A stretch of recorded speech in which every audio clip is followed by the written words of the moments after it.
What is a true disciple? Unsa gayud ang tinuod nga disipulo? Sa dictionary, atong makita nga ang pulong nga disipulo gitawag kini og learner, a pupil, or a follower. Usa siya kagitawag nga tinun-an or sumusunod sa usa ka tawo nga magtutudlo. Sa panahon ni Kristo sa biblical times, ang pulong nga disciple gi-refer ngadto sa mga disciples ni Jesus Christ. Tungod kay si Jesus man ang pinakaimportante nga tao sa New Testament. Si Jesus nagpili una og 12 ka mga disipulo ug mitubo kini, midaghan ug daghay nagsunod kaniya. Ug hangtod karon siya nagaaghat sa iya mga disipulo. Diha makita nato sa Matthew 28:19 ingon diha, "Therefore go and make disciples of all nations, baptizing them in the name of the Father and of the Son and of the Holy Spirit." Siya nag-aawhag sa mga iyang mga sumusunod nga diin maghimo pa og daghan nga mga disciples. Ang term nga disciple og Christian og believer, equivalent nga term, susama ra og kahulugan. Gigamit sa usa lamang ka terminolohiya. Tanaw nato ang Acts 11:26. Ingon diha, "And when he found him, he brought him to Antioch. So for a whole year, Barnabas and Saul met with the church and taught great numbers of people.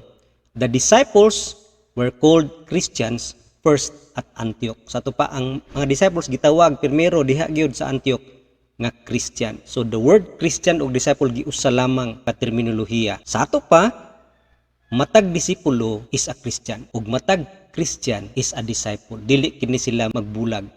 Tungod kay matag Christian is a follower of the Lord Jesus Christ. Dili gid tinuod nga moingon ka nga ako Kristohanon ug dili ko mosunod kang Ginoong Hesukristo. Sa atong previous nga video nga ang title niini, "What is a True Christian?"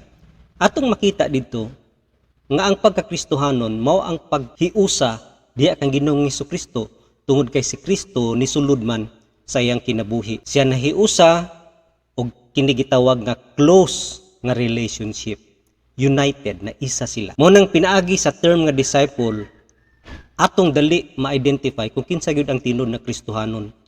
Tungod kay dali nato masuta kung unsa gyud o kinsa gyud ang tinuod nga sumusunod ni Ginoong Hesukristo pinaagi sa atong pag-observe, pagtan-aw sa unang mga disciples nga maoy himuon nato nga modelo. Diha sa Bible, daghan kayo identification mark sa usa ka follower ni Jesus Christ. Apan ato lamang tukion karon ang tulo ka identifying marks. Kay mao kini ang top 3, mao kini ang pinaka-importante sa tanan tungod kay ma-miss nimo isa niining tulo, mawala na ang imong pagkatinuod nga sumusunod ni Ginoong Hesukristo. Tanaw nato sa Bible ang 3 major marks of a true disciple of the Lord Jesus Christ. Una, ang disciple ni Jesus Christ nga tinuod is a learner and a follower. Diha sa John 8:31, "To the Jews who had believed him, Jesus said, 'If you hold on to my teaching, you are really my disciple.'" Mark the word here nga, if you hold on, kung ikaw ni abide, ikaw nagpabilin o naghold sa akong mga pagtudlo, ikaw tinuod gyud nga disciples.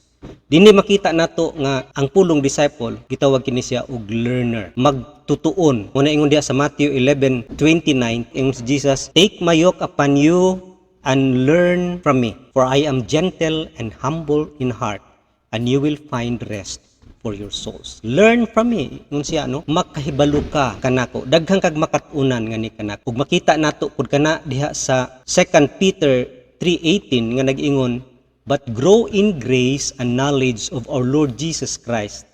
To Him be glory both now and forever." Mutubo sa grasya og kahibalo, learn kang Ginoong Hesukristo. Makita nato sa kinabuhi sa mga disciples sa una nga sila gyud naga-learn, nag-gather og knowledge di kang Ginoong Hesukristo. They learned many things from Jesus Christ.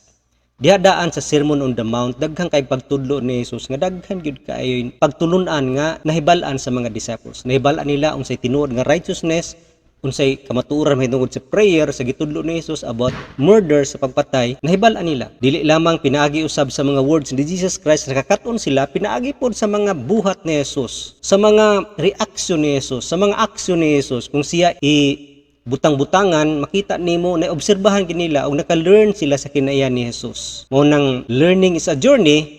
Nag-remind ka nato nga kita gyud kung kita follower ni Jesus Christ, teachable, no? Hangtod sa hangtod gini sa tibok natong kinabuhi nga mag-learn ta diha kaniya.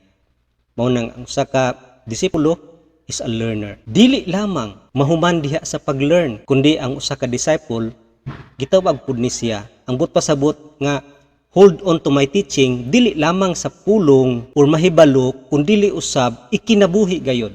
Musunod gayod. Paingon diha nga be a follower. Ang usa ka disipulo diha sa Luke 6:40. Ingon diha, a student is not above his teacher, but everyone who is fully trained will be like his teacher. So ang follower nga pulong, it means mahimo gyung iyahang ikinabuhi ang gitudlo kaniya. Iyahang i-practice, muobey siya, musunod siya unsay gisulti. Mo nang ang mga disipulo ni Jesus, wala lamang sila na minaw o nakakaton sa mga tudlo ni Jesus, kundi usab gikinabuhi gayud nila. Nahimo gid silang follower ni Jesus Christ. Gisunod gid nila ang mga pagtulun-an ni Jesus.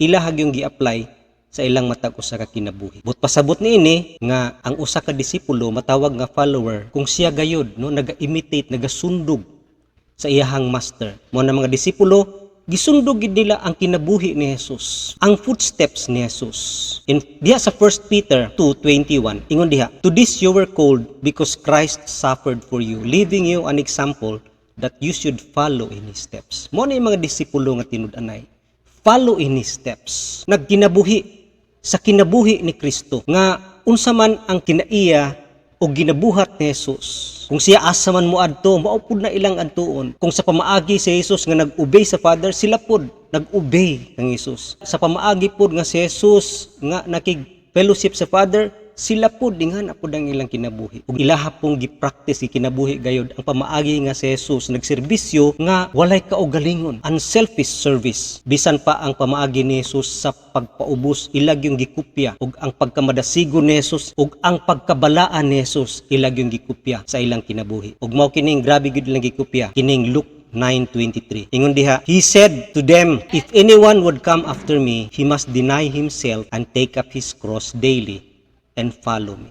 Ila gining gisundog ni nga kinaiya ni Jesus, kining cross. But pasabot karong panahon na ang cross di nagadtong kahoy kundi ang mga gimbug-aton, mga burdens, mga kalisod nga atong maagihan tungod kay kita disciple ni Ginoong Hesukristo. Munang ang cross mao pinakadako nga marka gayod, no, tungod kay ang mga kasakit nga naagihan sa mga disciples kaniadto mao toy gitawag nga cross. Ang paglutos, ang pagbugal-bugal, sila gidumtan sa katawhan, mao gid na ang gitawag nato nga cross. Ang cross nga pasabutin dili kanang cross nga kahoy nga atong ginasulob, kundi sakripisyo nga kinabuhi alang kang Ginoong Hesukristo. Mao nang pagmoingon ta nga follower ni Jesus Christ, ma-identify atong kinabuhi, makita sa atong kinabuhi ang kinabuhi ni Ginoong Hesukristo nga nagtuo sa iyang gituuhan, nagtudlo sa iyang gitudlo og didto sa mga interes sa butang nga interesado si Kristo ug unsa poy mga tinguha ni Kristo mao poy atong tinguha, unsay prioridad ni Kristo mao poy atong prioridad ug unsay gihigugma ni Kristo mao poy atong gihigugma ug unsay gidumtan ni Jesus sama sa sala mao poy atong dumtan. Mao kana ang gitawag nga follower nga nagkinabuhi kita sa kinabuhi ni Ginoong Hesukristo. Mao kana ang una, a follower, ang tinuod nga sumusunod ni Kristo, tinuod nga disciple is a learner and a follower. Ikaduha, ang true disciple mabungahon, no, a fruit bearer. Siya nagapamunga. Diha John 15:8 ingon diha, this is to my Father's glory that you bear much fruit, showing yourselves to be my disciples. Klaro kaayo, no?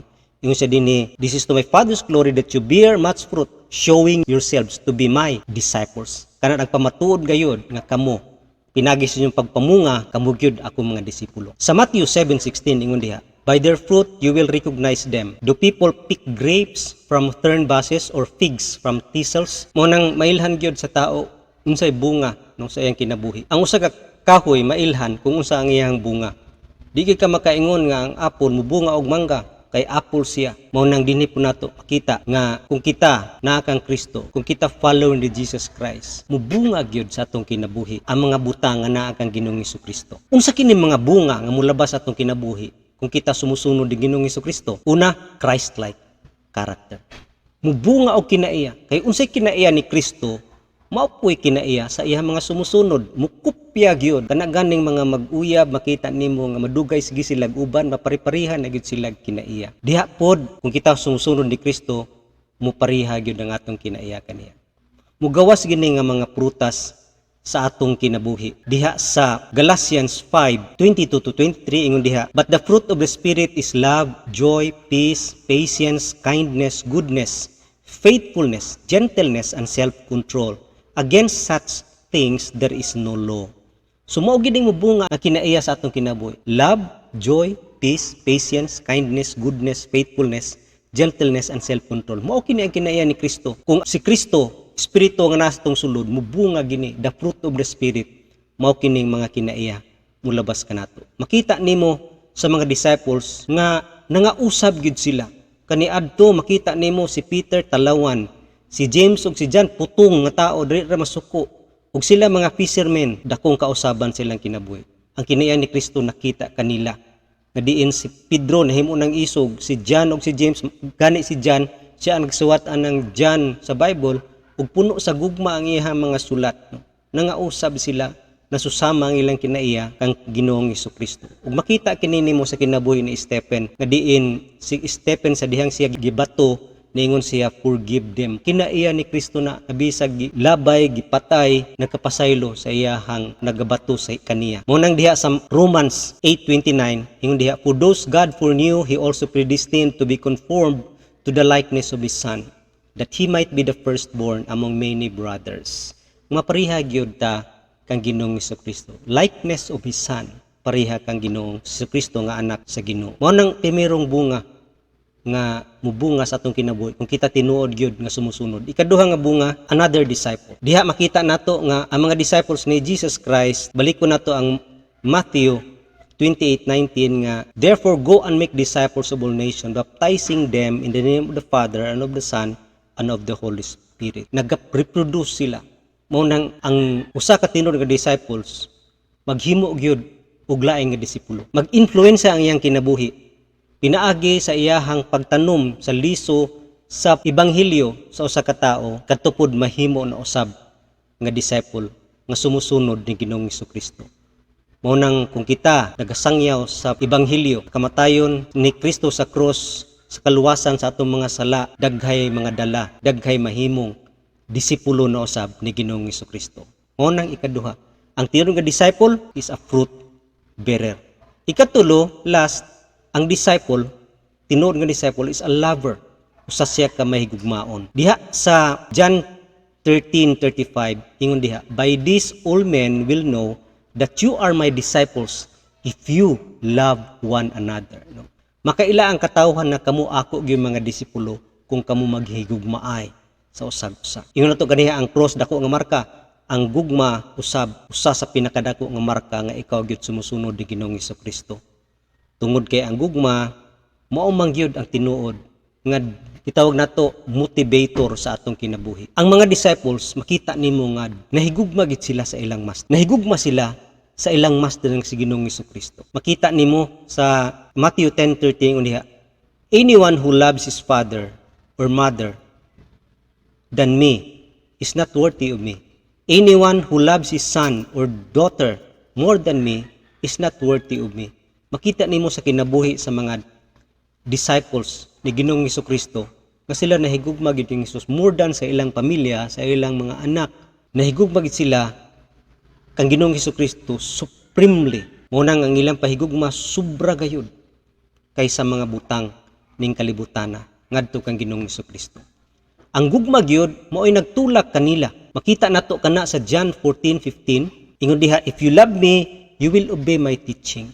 Mao kana ang nagmotivate kanila sa ilahang pag-obey ug pagsunod kang Ginoong Hesukristo. Daghan ang namiya kang Ginoong Hesukristo sa dihang naka-experience na og mga kahadlok ug mga threats nga patyon si Jesus. Gamay ra gyud nabilin. Tungod kay ang ilahang motivation sa ilahang pagsunod mao man ang panalangin nga makuha nila kang Jesus, mga miracles nga i-perform ni Jesus, mga ayuhon niya nga balatian sa dihang si Jesus gilutos na wala na sila mosunod. Mao kana ang tinuod nga disipulo makita gyud sa unahan. Ang mga disciples nga tinud-anay ang ilag yung tuyo ug ang ilahang gihigugma si Jesus ra gayud. Mo nang they left everything, ibiyaan nila ilang mga pukot, mga pangisdaan, niuban lagi sila kang Jesus, no? Tungod sa gugma. Ni suffered sila og daghang kay mga butang persecution, imprisonment, gipang priso pa sila. Unsay nagmotivate sila ang gugma diha kang Ginoong Hesukristo. Mo nang ang motivation gyud na tinud-anay sa pagdisipulo mao gyud ang gugma. No, kay ang uban muduo lang kang sa Ginoo kay naay panalangin nga ihatag niya or nahadlok or kini tulumanon law or duty. Pero mga disciples nag-drive nila mao gyud ang gugma. Munang nahigugma gid sila sa ilahang master. Ikaduha nahigugma pud sila ngadto sa mga katawhan o ngadto sa ilahang isig ka magtutuo. Ingon diha sa Galatians 6:10. Ingon diha, therefore as we have opportunity, let us do good to all people, especially to those who belong to the family of believers. O nang sila gyud naghigugmaay, no, makita nimo ang ilang kinabuhi. O nang ningon si Jesus nga, love one another as I have loved you. Si Jesus nahigugma kanato, sama po daw kana, no, sa paghigugma nato ngadto sa uban. As I have loved you. Si Jesus nahigugma kanato unconditional, way condition bisag unsa ta kadautan, ipakamatyan niya sa cross. Sacrificial kay dako kayo ang gisakripisyo alang kanato ug hangtod sa hangtod gid siya kumitado nga mahigugma kanato. Mao nang diha sa New Testament Church sa una mga disciples, grabe ang ilahang pahigugma ay sa matag usa. Makita nimo kana sa Acts 2:44. Ingon diha Acts 2:44 to 45, all the believers were together and had everything in common, selling their possessions and goods, they gave to anyone as he had need. Grabe ang ilahang sharing kay gipamaligya gid nila ang ilahang mga katigayunan para gyud masuplayan katong walay ilaha. Grabe nga love nga gipakita nila ug daghan gayud ang mga tawo nga natingala sa ilahang paghigugmaay. Mao nang makita nato nga ang nahigugma gyud sa Ginoo, mahigugma gyud sa isig ka tawo. Dili gid na moingon nga nahigugma ko sa Ginoo apan di ko mahigugma sa akong isig ka tawo.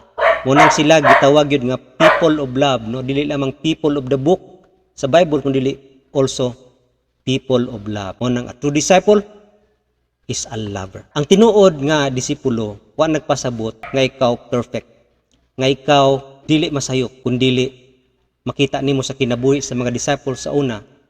Sila ni Peter daghang kapakyasan.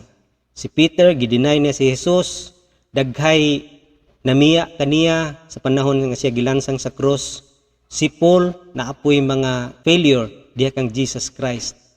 Apan wala sila niundang. They keep on going, keep following. Mas stumble man sila, pero mutindog sila. Twice, mutindog sila nga the more ang ilahang eagerness to follow the Lord Jesus Christ. Morning discipleship is all about.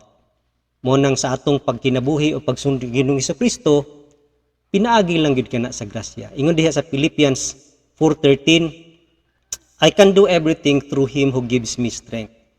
Siya ra gyud na makahimo kanato nga makahimo kita pagsunod kaniya. Ang ato lamang nga kita nahigugma ug mukumitar gyud sa atong kinabuhi sa pagsunod kaniya. Ingon po diha sa Philippians 2:13, for it is God who works in you to will and to act according to His good purpose. Ang tinuod na Kristohanon pinaagi gayud sa grasya sa Ginoo. Siya gi bahala sa atong kinabuhi. Kung kita lamang duol kaniya a close relationship with Him ug makita kana sa atong kinabuhi na kita naga-adapt sa iyang mga pagtudlo ug gikinabuhi nato iyang pagtudlo ug kita nagapamunga diha sa iyang kinaiya ug nag-aghat ug lain pa nga mga tao nga musunod kaniya ug kita pod nahigugma gayud sa Ginoo ug ngadto sa katawhan.